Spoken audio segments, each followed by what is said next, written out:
Alright, hello and welcome to Stampscaping 101. This is a video that's going to be my kind of starting point for my Stampscapes University series, or rather playlist, and it's going to be based on the way that I would teach my Stampscaping 101 in-person classes back when. I would often start around a focal point image, okay? Focal point images are typically the largest images in a scene just because we have to kind of establish those larger areas to work other smaller designs around it, but it isn't necessarily always going to be the focal point or the main subject matter. But when you're starting off a kind of a lesson, you want to start somewhere, so you start them on kind of focal point stamping, okay? It's just easier to start that way than, something like, there's grass in a field or something like that around a cabin, so being that this is, in the foreground, maybe I'll stamp that out. No, you don't have to worry about any of that type of thing. I always just told them to pick some sort of subject matter, okay?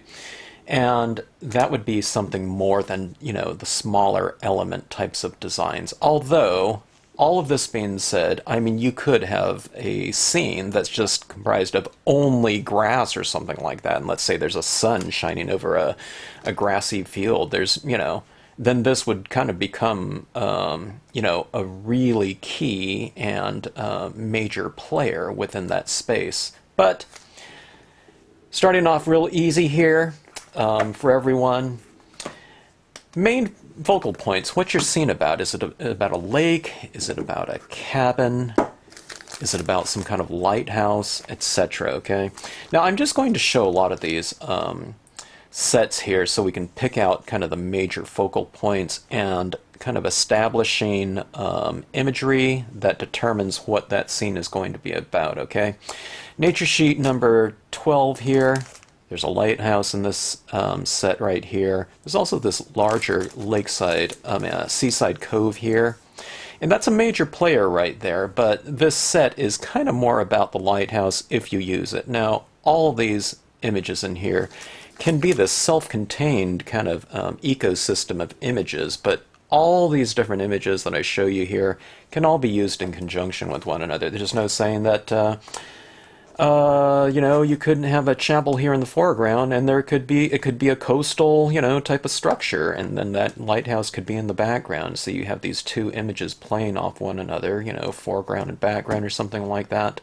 But when it comes to a set like this, that would be our main image here. And I'll show you when it comes into application how you would use these images. Okay, so let me just try to go through these really fast. Alright, we have kind of a tropical series right here, Palms with Huts small set. There's also a larger version of this. But these images that have often structures in it, they become kind of the focal point of a scene. And again, that's not to say that there can't be something else that's kind of more of a significant factor in a scene. It just depends on how you place it within a scene, how you light it, etc., and so on and so forth, okay? But this one right here, for me, the main focal point would be this image right here. And then all these other images could be filled around that, okay? That's not to say that you can't use this one to fill in around something else, though, okay? Alright, we have a Lakeside Cove right here with this kind of moon reflection down here. That Lakeside Cove is kind of the major kind of building block in this set. I'll show you the larger version of this coming up. Here's the smaller version of the chapel set. Okay, this one comes with this road here, and this one's more of a kind of a complete ecosystem, involving people and a sky image. Some of these sets were kind of they had a destination of being in this one catalog years ago that I don't know, it was a mail order catalog that went out to, I don't know what it was, 100,000 people or something like that. It was crazy. All right, so we have the country stream set right here. We have the country stream. It's the largest kind of element in here. We have the smaller one back there too. These two could be used in conjunction with one another, or if you're just doing like a 2 by 2 inch tile or something like an ATC and you want to have a more kind of full representation of this, then you can go with the small one like that. But that could be also used in the background somewhere over here. So it looks like you have this stream coming right here in the foreground, and this one could be stamped right back here in the background, okay? But that's my main image right there, and that's the one that I would stamp first and build the other imagery around it. Same type of thing right here, okay? Just a road, but this one has kind of these two kind of focal points in here. This one would be the road. Here's a smaller road, and these waterfalls right here. So this one is kind of, I don't know, it's not really a real comprehensive type of system right here. I had to get a bunch of old discontinued images of mine into some of these sets here. So kind of didn't do them, I didn't kind of design these sets around these images. It was taking existing designs and putting them into it. All right, definitely the largest and most prominent image in this set right here is the mountain and reflection. I don't know what the name of that one was, but there's a smaller one in the background, and you can build these types of trees and whatnot, these ferns in the foreground, and here are these little maple leaves and the water kind of floating there. Big one, small one, used independent from one another, or you can use these in conjunction with one another. You can have this something like that, and farther, more distant things tend to be higher up in the composition, so I can put something like that, you know, in the background too. All right, so the main image. All right, here's the larger country chapel set right here. Certainly the country chapel is going to be the most significant image in this set right here. But I often do things like these mountains just by themselves. Here's some different examples. These aren't at full size right here. This one's more of a kind of a, you know, a more true 100% representation of the size of these images right here. But these ones are just kind of smaller kind of reductions so that I can get more examples onto this sheet here. All right, larger version of the Lakeside Cove. This one is nature set number 8, and it's kind of the one that I consider to be kind of the foundational set. If someone is just starting out with scenic stamping and they want to get one of the real kind of universal images in terms of this Lakeside Cove, it's this one right here. All right, this was the word mounted version of this one. This also comes in just unmounted. This one happens to be the cling foam mounted version. But this set right here also has this very universal background in the cloud Cumulus. It's a good filler stamp for all sky imagery, or you can just use it on its own. Okay. We have a really great foreground image in the form of this oak branch right here. I often use it kind of hanging in from the top of the scene into the scene, but you can also use it down here as kind of like bushes or whatever, so it represents bushes down here and maybe an overhanging branch up there. And then it has this water pattern stamp right here, and that's a really good filler stamp for texture in your water, any type of water scene. That could be the universal kind of texturing that blends everything together. So you have water, land, and sky, as well as foreground in this one set right here. All right, now not all sets are kind of based around kind of a whole ecosystem of imagery. Some of the sets are based around just kind of little filler images. They tend to become a lot of the focal points anytime you have wildlife in a scene. They tend to become the focal point. The smaller ones are kind of more, you know, kind of filler imagery after you stamp a whole scene out. But if you're going to stamp larger kind of animals out, going back to scale, those tend to be, you know, a pretty significant focal point. So you might want to stamp these ones first, or at least leave a space within your card knowing that these ones are going to be stamped in there. So they kind of become the the building block. But when you get into these smaller ones like that, you could build a whole scene around them, or a scene with the idea that you're going to stamp them in there. But they're also, they could also be kind of secondary thoughts like, oh, this would be good if I put, this wolf back in here, so you just stamp it out after the fact. All right, same thing going with birds. The larger the bird, the stronger the focal point is. There are some very large birds. And nature sheet number 20 right here, like this heron right here, it's a fairly tall image at, I don't know, probably 2¼ inches. This one's probably a good, 3½ inches long, maybe a little bit more, with that flock silhouette. So you would have to have, pretty good open space in here to have that read. All right. Oh, images like this, the shore set, the shore with cabin is a fairly large image. It would probably be one of the most significant images within a set, within a scene, just because it's so large, unless you're stamping on something like an 11 by 17 sheet of paper, or a full-size 8½ by 11, if you're doing it on some kind of card, or a half sheet or something like that, that's a pretty big player within that space, so that would probably be stamped out first, and other imagery built around it. Islands can be, there's some pretty big ones in here. I like using these islands kind of in the background, like something like this. It becomes more of a, I don't know, could be a Pacific Northwest type of thing, where you have these islands in the background, or you can just stamp this out like this, and it could be desert terrain, and it could be the Gulf of Mexico or something like that, with those islands out there in the distance, in varying distances and whatnot. Or I just often use these as little clumps of kind of mounds in a wetland setting. And going back to something like, these birds right here, I can have these more distant islands as kind of little, mounds of kind of earth within a lake type of setting, so there's nothing on these that are so kind of signifying of a distant island, so they're very universal that way.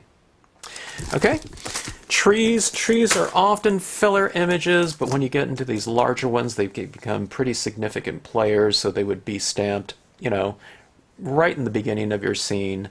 When you're doing scene building first, I don't always start off with that. Sometimes I lay down a lot of colors and I stamp my images right over the top of them, which you can do with something like these types of images right here, for which are fairly solid. If they were just outlines of trees with a little bit of texture in there, you couldn't really do it that way. So I have it going both ways. You can stamp them first, or you can stamp them right over a lot of different color schemes that you've already laid down. Okay, so secondary players, or definitely stars of the scene, and that's the role of kind of larger trees. I don't know if, something like this little tree right here would be the star of the scene, but like I said, I could do this whole forest in here, kind of amongst a lot of mist or fog or something like that, with the sun shining on them, and it would really become about that fog and that forest down there. So that being said, even the smallest of little elements can really dominate a scene if you stamp it large enough, and that's one of the beauties of the rubber stamping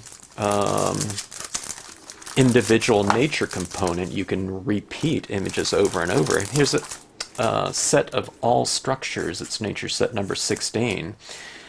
Oftentimes the focal points of a scene. Anytime you get some kind of element of humanity, people, or living things, birds and whatnot, animals, they become often the focal point. But when you get into structures like this, you really want those to play a fairly significant role within a given space, especially if you're working on a card size scene. So these images would often be the first ones stamped out, the first images stamped out, and then you would build around them, with additional textures, foregrounds, and skies or something like that. But again, often the first things stamped. Okay, and this one right here, pretty,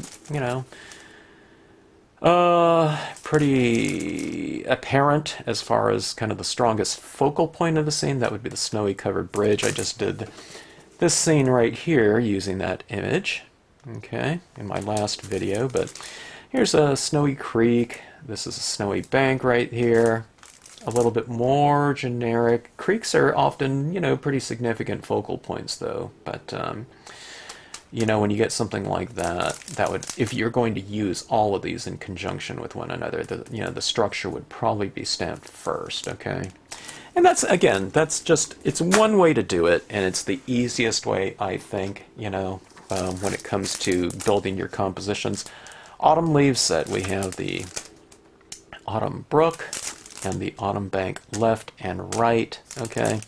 These could be used independent from one another. They can dominate, you know, a quarter page scene if stamped vertically, kind of in the portrait, you know, format. Or if you go this way, these can be repeated on each side, or all these images merge with one another like that. Can merge right there. This image right here can come in from over here, and this side of it right here can stamp this way and merge that. So you can do an entire, you know, 11 by 17 inch piece with these three elements, just kind of, you know, repeating them over and over. You can do them in different configurations and whatnot. But these smaller images right here can be used in the foreground, or you can build up additional trees in the background, okay? All right, so let's just get right into it, okay? Now, I used to go to my workshops with a lot of different stamps, okay? And they were all the wood-mounted stamps way back when.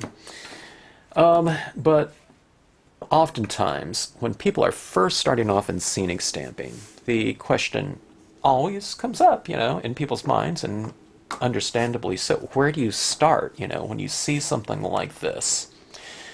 It's not always apparent where someone started the scene. Did you stamp out the trees first because this snowy covered bridge is in front of it? Are they all one image? People don't know these things, like all these little rocks down here, these little textures like this.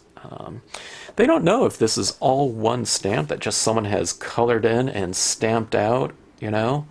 Or if they're all individual components and they don't know, like, how large is that stamp there, you know, that's made up of these leaves stamped. I think I stamped about 6 different times in 2 different colors, okay?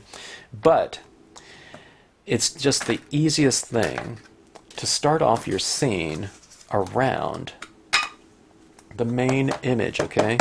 Now, here's what we'll do right here, okay? Now, if you have your sets or your stamps, be whatever they are, okay, it doesn't have to be this scene right here, okay? I'm going to stamp out several different compositions right here. And here's the thing, in this first lesson here, I'm going to just use black ink, okay? I use all kinds of different colors when I'm stamping my scenes out. But this is just going to be more of an exercise of doing stamp sketches and getting your compositions down. Now, what we'll do, just to make things interesting, is in a future lesson, we're going to take all of these kind of monochromatics that we stamp out in this lesson here. We'll do something with them later, so it's not just an exercise for this exercise's purpose. We'll finish these off later, but let's not even worry about all kinds of different colors, okay? I'll do this on a couple different surfaces here. I'll use my glossy cardstock, okay? But I'll also use just the matte cardstock as well. I'll just go with the back side of this glossy cardstock as well, okay? All right, so our main image, let's say nature set number 8, okay? Or if you just have Lakeside Cove right here, okay? So I'm stamping this out. When you're stamping out large images too, if you're not used to it, it's not even just the size of these and the area of them, but it's the amount of surface area, okay? A lot of images that people use are outline images where there's not a lot of surface area. So when they press down on an image, that pressure gets distributed amongst all that surface area, okay? So on my stamps that have a lot of detail, okay, there's a lot of surface area, okay? There's not just like an outline, like a coloring book style of drawing. So get plenty of pressure, especially in the middle, of your stamp. Okay, so on this one I go left, middle, right. I go top and bottom a little bit, like so. And we get a good impression of it, okay? All right, now just leaving that alone like that is fine, but I'll show you what we can do right here.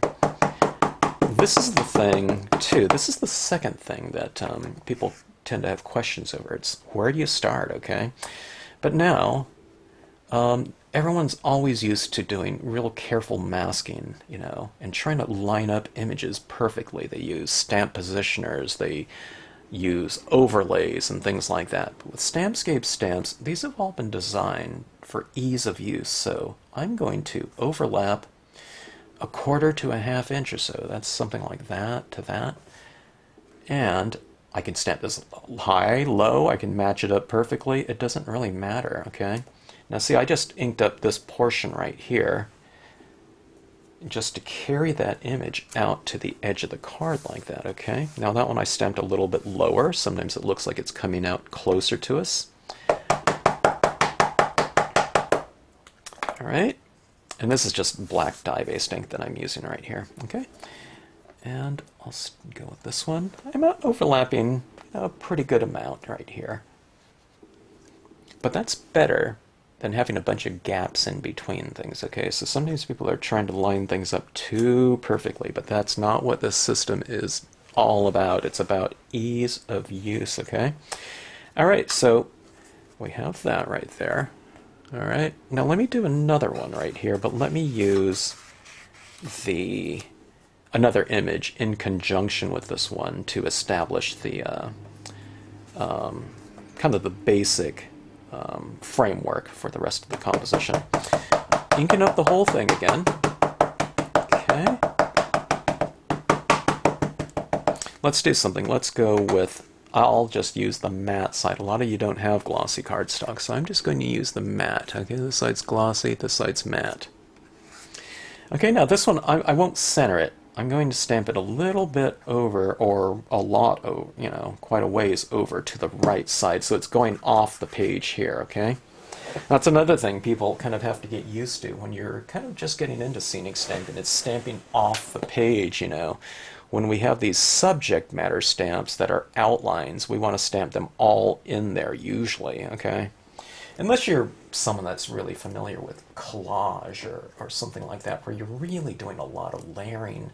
Images that are going off the page, and it just looks like this big kind of like compositional collection of images, and you're fine with stamping images off the page. But people are used to using word stamps around, you know, imagery of be it whatever it is, okay? And they don't want to use just kind of a smaller portion of it. You would never use kind of a half of a quote stamp or something like that, or a word stamp, okay? So that is stamped right there. Again, that's on the matte paper. And let's use the Pines and Rocks stamp right here, okay? So instead of having kind of a additional Lakeside Cove out there, trees and rocks like that, let's stamp a larger image in the foreground here. So it really looks like this cove has a lot more depth. You know, it's coming kind of straight at us. You know, it's wrapping around the cove, and we have some near rocks right here. So I'm going to take this, and this part right here is just going to really overlap that, okay? If you're working with unmounted stamps, you don't really have to see this as long as you see that rubber, you know, as long as you can see through your acrylic block or your stamp positioner. Overlap just sufficiently and you're going to be fine. And again, it's about 1/4 inch to about 1/2 inch. If you go a full inch, that's a little bit too much, but it'll still work. All right, now on matte paper, I kind of, you know, because there's a little bit more tooth, I mean, this is a fairly smooth piece of paper, but I do spend a little bit more time in the middle here because it's not quite as flat as a smooth surface of that cardstock, okay? So we have something like that, all right? So it's kind of coming at us now a little bit more. All right, now, let's do, okay, instead of me finishing these off right now with foreground or sky, let's do some more of this kind of focal point building block imagery, okay? Let's go to nature set number 7. Here's that chapel right here. This is the larger one, it's not the smaller. So if I do this like this in portrait, it pretty much fills up, you know, edge to edge. That's why I came up with this size way back when, because it filled up that whole area where we wouldn't have to fill in like that. But let's do it landscape, so I do have to fill in, and I'll show you how easy that would be, okay? All right, again, now, this something like this with trees, if I was doing this like in a high noon type of time frame or something like that, I would probably take the time to color these trees green, you know, with a pen before stamping it out so it stamps out green, you know. But let's just keep it real simple right here for right now. All right, let's get this stamped out like so. Plenty of pressure in the middle, left, right, side. And I like to stamp on a stack of paper like this, okay? Sometimes I don't have that much, but... Okay, now we have these trees right here that can be stamped over here. I do also have another stamp, you know, that specifically has those trees too, but let's just do something right here, okay? Let's see if I can do what these stamps are designed to do as well. And I'll just stamp some more of these trees. I don't want to stamp another part of that chapel, so I'm going to be a little bit careful. If I get a little bit of the rooftop, though, it's not going to be any big deal. But I'm just using these trees right here to stamp some additional trees right there, okay? All right. Now remember, I'm going to fill these in later, but let's just get some kind of these establishing images stamped out, and then we'll get into filler imagery, sky, and textures, okay? And you'll see how easy it is, okay? All right, this is my Lakeside Cabin right here. It's another, you know, water type of image. And it's just used just like the Lakeside Cove, you know, right here. Oh, let me do something here for you too. Okay, here's the Lakeside Cove. Let's stamp it out like so. Now let me mix it up a little bit. I do this kind of in my, I think it was in my first video for the channel, if I'm not mistaken. No, it might have been the second one. Might have been on variations or something like that. But any type of water image, okay?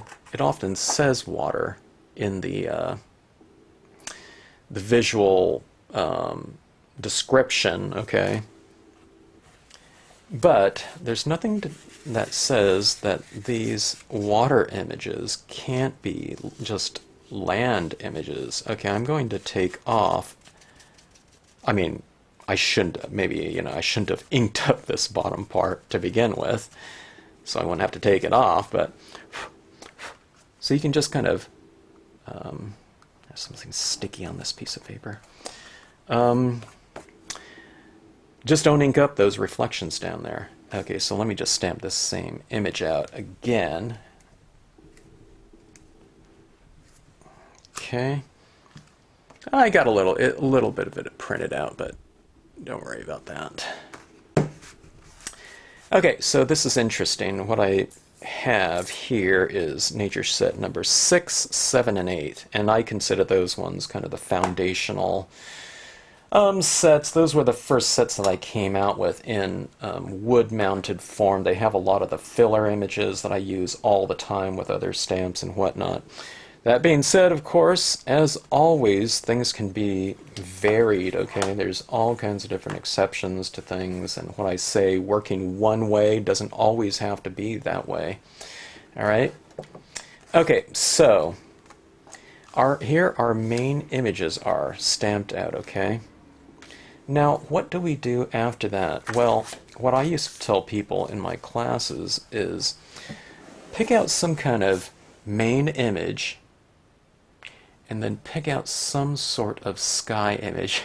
Sometimes my skies are just, you know, it's just color, like in this one right here. There's nothing formal like a cloud or a moon or a sun or something like that, or a lightning bolt. Sometimes it's just area, okay? Here's another example of a kind of a recent scene that I did. It's just streaks of color up in that sky, all right? And here's that Lakeside Cove in here.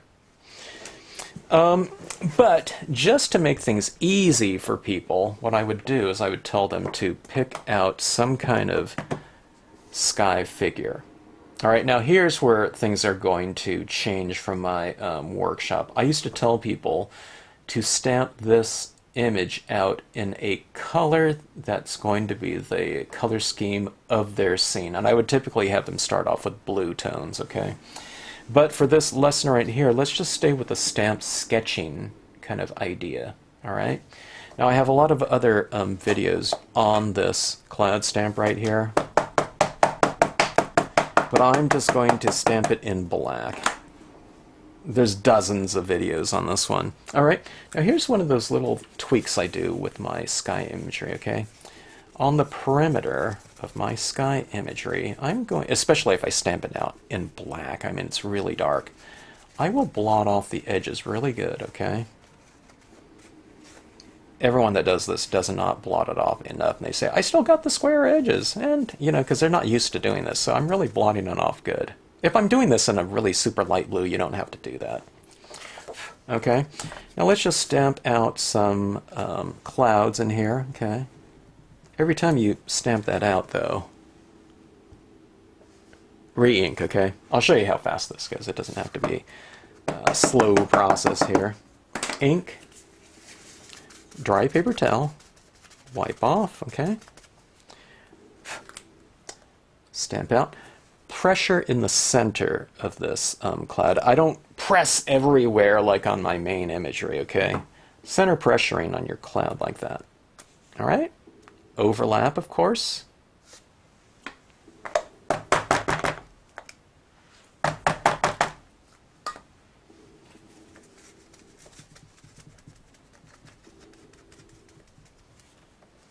And another one right here. If you want to get kind of okay, now this one's the one where I wiped off the bottom right here, so I'm not going to do reflections, but let's say I did those clouds up here in this scene. One of the things that's fun in any kind of water type of scene is if you take that, now re-ink it now, blot off the edges, and then you can stamp it upside down like that. It's not an exact, you know, mirror impression of it, but it's close enough, you know.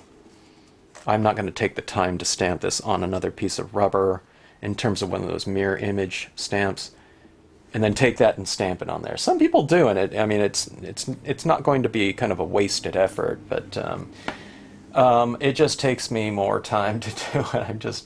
I don't want to take that time to do that. But when people do it, hey, that's great, you know, more power to you. Okay, here's this other cloud right here. This one just happens to be on my desk. It's the cloud Altocumulus right here. Let's get this one down. Cloud Altocumulus large, to be more specific. Now this one right here isn't so rectangle, so I mean I could wipe that off if I wanted to on the edges, but I'm not going to bother. I'm just going to stamp it out like so. Okay, something like that. Alright. I mean it ends right there, so let me take this and stamp it over here. Okay, see how that kind of matches up like that?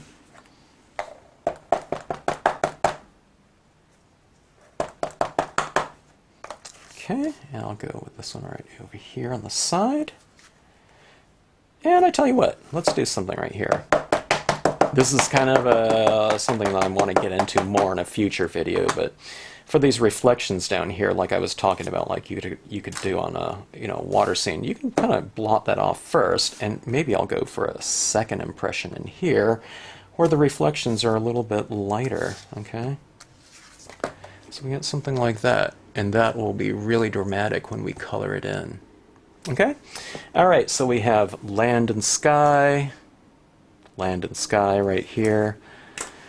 Let's try, here's nature set number 10 right here. It's the smaller Lakeside Cove version, but it does have this moon right here. Okay, let's get a moon in another scene. Let's see, this one's my cling foam version of this.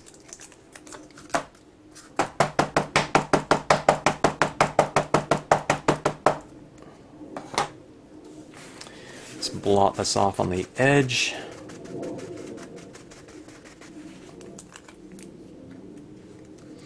I'll go for a moon right up here. Okay. Alright. See how fun that looks over that Lakeside Cove. And the scene, I mean, it's, what, this is 1, 2, 3 images. This scene is really getting well established here, right? Let's stamp that out. Let's blot it off like that. Now this one really, I don't know. When I point it out especially, people will say, oh my god, that's not a mirror image, you know. Okay, that cloud, that moon is right there. I'll put it right in the water down here. Like so. Okay. I got it fairly.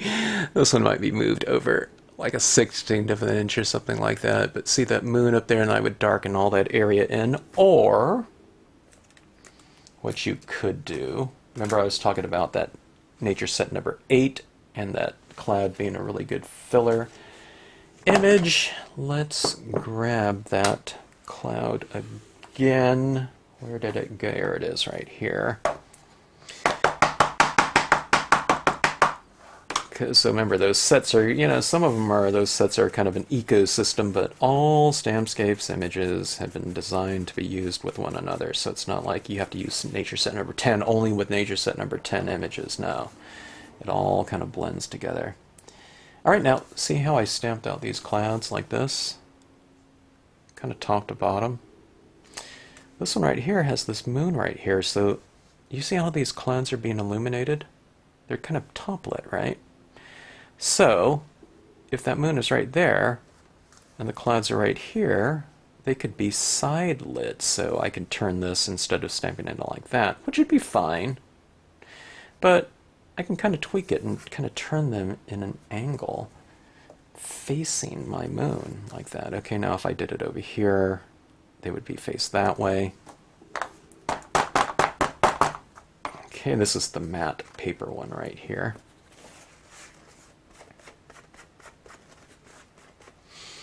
Okay, and I'll go with another impression over here. And let me go for just the second impression right here. I'll just kind of build it in like that. All right. This in the end result ends up being just kind of darkened area because I want that moon to stand out. But I get a little bit of that texture right in here. See that? How they're being illuminated by that moon? Okay, so sky and land are filled on this one. This one right here, I don't know. I tell you what, let's go for this cloud right here. Or, if you want something really dramatic, in a real kind of peekaboo type of situation, let's do that right here. Being that we just stamped out that cloud with moon right here, let me take this cloud with moon right here. Let me blot it off once. And then I kind of put my finger right where that moon is so I know where it is in relation, because that's not very much space in between those trees. So I will stamp it out like so. No, you don't have to mask off your trees or anything like that. That's not fun having to do something like that, but there's that moon in there. So can you imagine that kind of that moonlight streaking through that break in the trees like that? Wouldn't that be fun? And, okay, again, let's go for these clouds over here. Get a little bit of cloud texturing like that. See that right there? All right. So what do we have on all the... Oops. I have one more right here. What do we want for our sky? Oh, watch this one right here. This one's called Hot Sun, but a hot sun that has no kind of distinguishing marks in it, okay? Like craters, like a moon could have. Alright, let's say I'll put it over, well, let's put it over, I'll put it over here in the corner, just for variation. I put, the natural place would be right over here, but let's just go for a little bit of variation. Okay, and I'll put another one down here in the water as kind of a reflection like that. See that? It kind of makes for a dramatic look like that. Okay? All right. Now, what we have, and what I would start off my students doing, stamp out some kind of land element. Now, this took forever because I'm stamping, you know, 5 different scenes with completely different stamps in some cases here. But what you get is your basic land element, okay?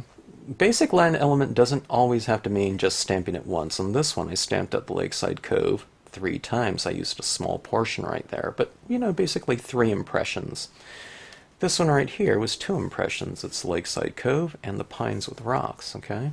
The Country Chapel right here, stamped out twice, but I just used the trees from it over here, okay? And the Lakeside Cabin is just a singular stamp done on both of these. Alright, but now what we've done is we've taken a sky and we've filled around it. Now this is why I always started people off kind of in this format, especially if we're doing something, and I'm not going to start off, you know, beginning class doing an 11 by 17 inch piece. You know, we're going to do card sizes, which, you know, most of us stamp on, including me. You know, the dominant size for me is quarter size card size. All right, but you can see where this sky land dynamic really fills up quite a bit of space here, okay?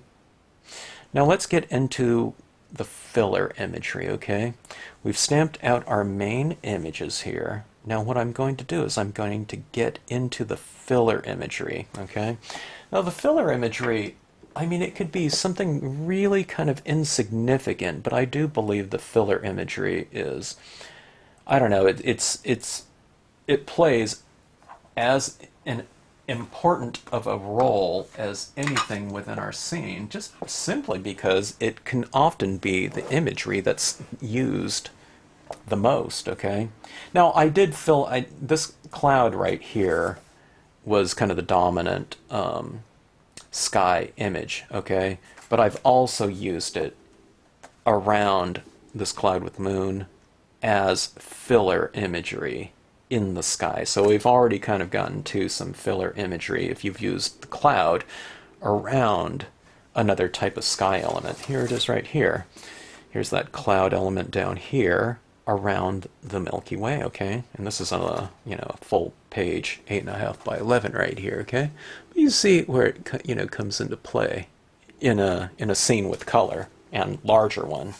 All right, so what are filler images, okay?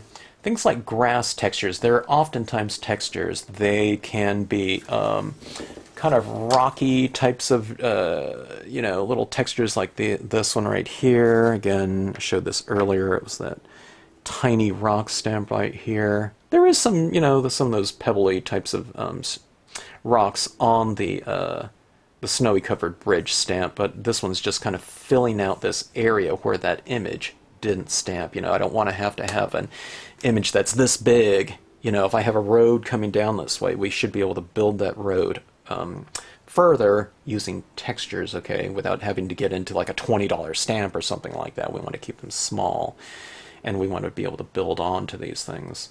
All right, so textures, things like grassy textures for grassy areas, of course, and we can get into things like water textures. Here's this one right here. I have a wood-mounted version of it somewhere around here.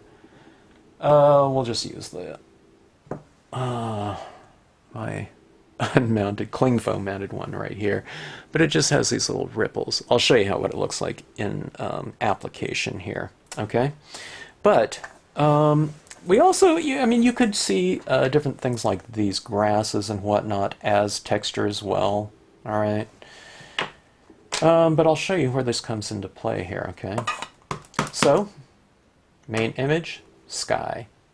Filler textures, okay? This one's easy right here. You can see this grass texture. I mean, I could put a road going up to this or a path going up to this chapel as well. I'm not going to bother right here, though, but this right here, just kind of filling that area in. So I've used that stamp the most, right, in this scene. So, I mean, when you look at this, it's not an attention getter or something like that, but it is definitely kind of the textural platform which all of these different images stand on. So, without that kind of filler type of imagery, right, I mean, you could just put in color or something like that, but having that texture in there kind of brings everything together. It unifies the image, okay? All right, now remember this one right here was one where I tried to kind of wipe off a lot of those reflections down there underneath that cabin. So let's just make this into a meta. I could have done that with the Lakeside Cove as well, and I've shown that in that other, I think my second video I think it's called Variations. But I just stamped this Sedge Filler. This is image number 251C. And you can turn this all into grass. I can kind of intersperse some rocks in here as well. I could put other things in the foreground, but let's just keep this first scene nice and simple. That would be kind of interesting, though, with the...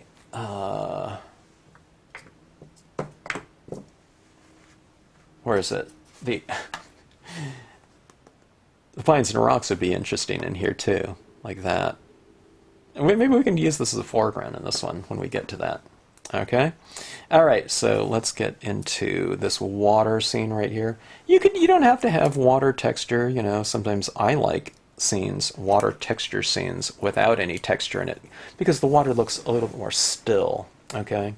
But having texture does give us the opportunity for things like highlights and whatnot. Additional highlights, additional shading, overall variation in your water. But sometimes we just like it glassy, you know, clear. Okay. And this one right here, I don't use this in black like this typically. I often use it in the color out of my color scheme. So if there's a sunset shining on here, the ripples might not be black. They might be kind of golden reds and yellows or something like that. You know, the colors, because the water is like a mirror for what's going on in the sky. Okay, so anyways, we have that water texture down here. And then I would fill in with some more color, of course. So this is just giving us our foundation, okay?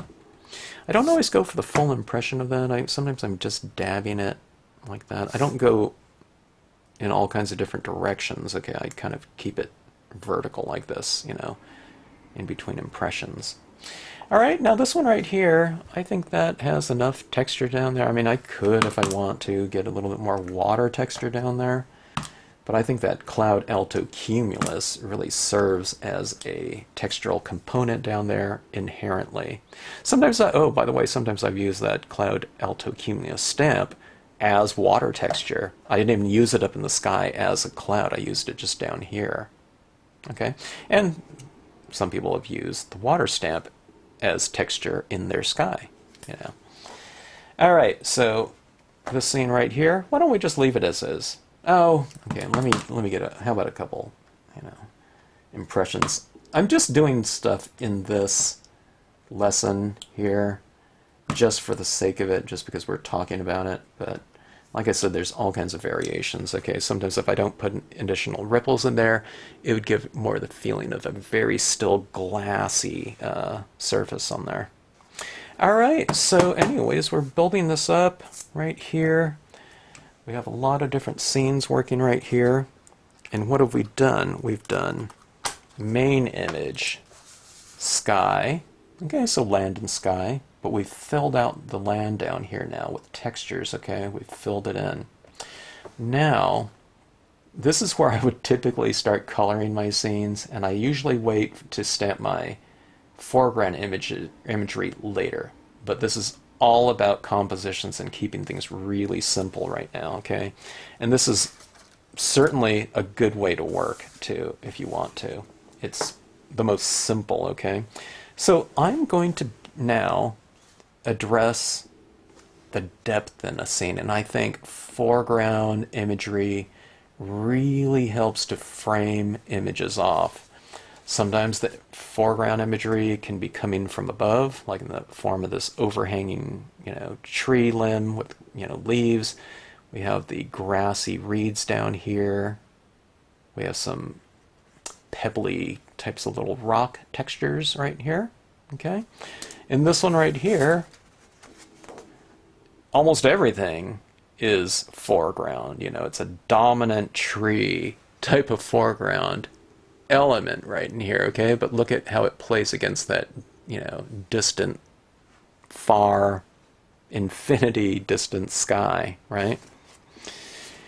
Okay, so things like grassy, things like this. Grass for grass, okay? You can have larger trees like this. This would be a good foreground tree for here because we have those same trees going on in the background. They represent pines, okay? I had that overhanging tree limb like that. Oh, it goes on and on. There's all kinds of different imagery, okay? But let's just go with that black ink, okay? All right, now this is what I like to do. I like to stamp up my foreground. Oftentimes I leave a little bit of space right in here for the viewer to enter the scene. Now, there's psychological things you can do. You can put like an animal back here and then stamp more grass like that so that it keeps us as a viewer kind of hidden watching this, animal in the distance. So I don't know, this isn't foreground right here, but being that I'm talking about it right here, here's this little doe stamp, and I'm going to wipe off some of its legs so that it looks like it's standing in kind of deep grass. That's one of my little tricks, rather than just stamping out all of it, right? If you kind of wipe some of it off like that, it looks like it's standing kind of in the grass. And if we want to remain hidden, okay, from a psychological standpoint, you can kind of put more grass around it like this, so it keeps us as a viewer a little bit more hidden from the animal. It creates a kind of a barrier for us to observe, and maybe not spook it on, and have it run off or on us or something like that. Okay, so let's do some more reeds right here. This kind of puts us on the other side of the lake, maybe, or on some shoreline viewing this scene. When we stamp out scenery, kind of from a psychological standpoint, it's kind of transportive. In the time that we're stamping these scenes out, it kind of transports us kind of on an emotional level to those different locations. If we're, if we're really into it. If you've had a tough day, you're tired, or you're home kind of fighting a cold or whatever, or a flu, you want to get something stamped out. Sometimes we don't have the energy for it, but sometimes it's just kind of when you start to feel a little bit better, it kind of provides kind of like an emotional break from things. I just added a little bit more ink to this. Here's some overhanging tree limbs like I showed you in that scene that I just did. So you can kind of mix it up, right? There's all kinds of different foliage. It doesn't always have to be pines with pines. I find that kind of a diverse textural statement makes kind of a really an effective statement. So you have these coming from above and below. But look at, we haven't done any coloring yet, okay? And I think these look like some pretty full, complete statements, as far as our compositions go. Okay. Now let's go with an image that we used in another scene as kind of the the structural foundation of the the scene, but let's use this as a foreground now. So you can use this as a foreground as well. I mean, I guess you can, if you're doing all these trees, you can use also these trees as a background by stamping them out in a lighter tone, okay? So again, but for this lesson, let's just keep things nice and simple, okay? And stay within these elements. This is one of the things that I always recommend too when you first get your stamps, or if you're new to scenic stamping, is just to don't worry about color and medium and all that. Get kind of familiar with the overlapping aspect and how to build a scene. One of the things that people have to get kind of past and comfortable with is overlapping imagery, okay? They're not used to doing all that overlapping of imagery quite often, and with little to no masking, okay? Stamped it out once, twice, 3 times like that. I've overlapped this with itself. I stamped it right down there like that, okay? Let's see, here's this little opening into our scene like so. But doesn't that make for a great foreground image, you know? And it's just using kind of the top portion of this, okay? Alright, let's take this one right here. This is done on the matte paper. Matte papers are really great for things like colored pencil, chalks, pastels. I like the matte paper for the hybrid inks. Okay, I'm not even using particularly good paper. I'm just using the backside of a glossy one, which isn't great, but it's not bad. It's just nice and stiff. Okay, but anyways, here's this kind of foreground reads like that. Look how it looks against that moon like that.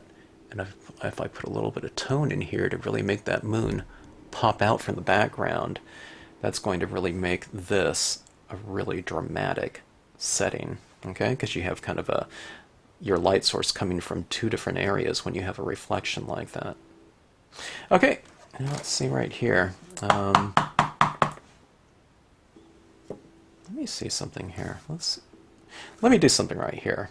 You saw this used kind of on its own right here in the foreground. We've seen the reeds used, okay? They're just pine tree types of formations in this scene right here. Let's do something. Let's do these trees right here. Okay. I'm trying not to cover up too much of my chapel. If I cover it up a little bit, that's okay. But let's put this nice setting right here. It's kind of like your little chapel in the woods type of thing, you know.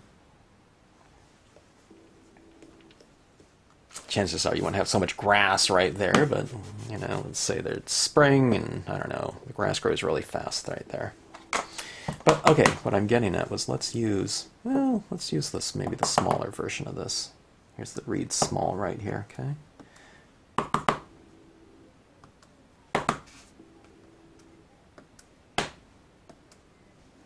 Let's go with something like that, okay?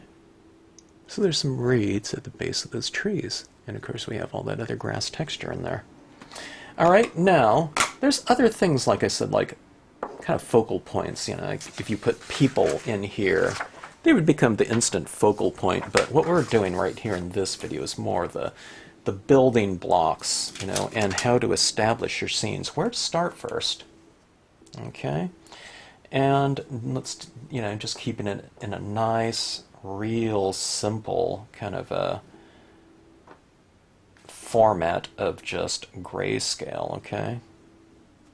Now, like I said, if I was to do these in color, I mean, you could color these in with color, but oftentimes, like I said, if I'm stamping out, if this water is going to be a sunset or something like that with that hot sun up there, I would often color the ripples down here with some kind of darker version of the overall color scheme, okay?